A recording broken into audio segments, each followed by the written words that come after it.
Le, krungu-krungu Mbak Denok kae pegatan.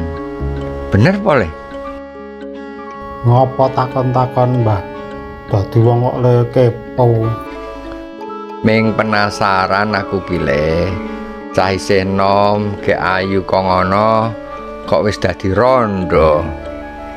Gek kaya niki karo bojone le akur to. Wes simbah iki rasa ngurusi urusane wong liya. Alah Le, aku ki ming pengen ngerti. Kae rak sing lanang kancamu mancing. Dadi aku takon kowe. Ngopo, Mbah? Arep tok rabeni neh apa piye? Ora Le, aku mau tuku udut ning warung. Ibu-ibu iki do ngandhake nek Mbak Denok ki pegatan. Oh, Mbah, cen pegatan wingi iki. Lah ngopo kok pegatan Le? Cah isih nom mandang pegatan. Rak le rabi ya urung suwe to kae Le. Ya kurang luwih setahunan kae, Mbah. Alah-alah, lagi sedih lo le rabi andang pegatan cah model saiki iki.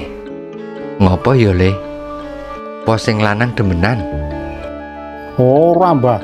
Sing lanang kuwi anteng kaya aku kok. Lambemu Le, kowe kok anteng. Lah terus kenapa Le? Nganu, Mbah, kae iki sing njaluk pegat sing wedok kok. Wo. Sing demenan sing wedok to? Ora, Mbah. Lah kenapa Le? Dirungokke sik ta mulane, Mbah. Yo Le, piye? Kae iki sing wedok muni wis ra kuat urip karo Kosem. Soale ku Kosem senengane keluyuran nang diskotik kok, Mbah. Diskotik ngendi wae dubengi. Hotel ngendi wae dileboni kae iki, Mbah. Jaremu mau si Kosem ki cae menang-meneng. Gene gelem dugem ro ngamar nang hotel barang. Sak karepmu, Mbah. Aku ki durung rampung le cerita tok selani wae. Oh iya Le, ya. Tak rungokke tenan saiki. Mas kagol, Mbah. Kowe iki nek cerita kok ming setugel-setugel. Marai kleru mengko Le. Luweh, Mbah. Lah, terus no Le. Mengko tak tukok udut kowe. Lah nek ngono ki lagi genah, Mbah. Wis jan. Kowe iki apa-apa njaluk opah. Lah Kosem ki senengane dugem po Le. Ora, Mbah. Lah terus ngopo neng diskotik nek ra dugem? Golek ide nok, Mbah. Njur denok ki isin karo kanca-kancane karo langganane barang. Jare lagi laris-larise. Gara-gara si Kosem nyusul, njur pelanggan iki do bubar, Mbah. Njur njaluk pegat wonge.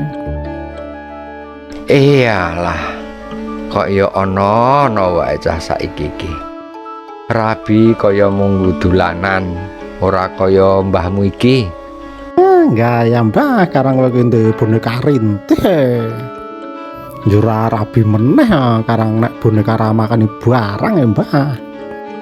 Wis tak obong. Ora usah dunget-dunget meneh. Alah, padhake.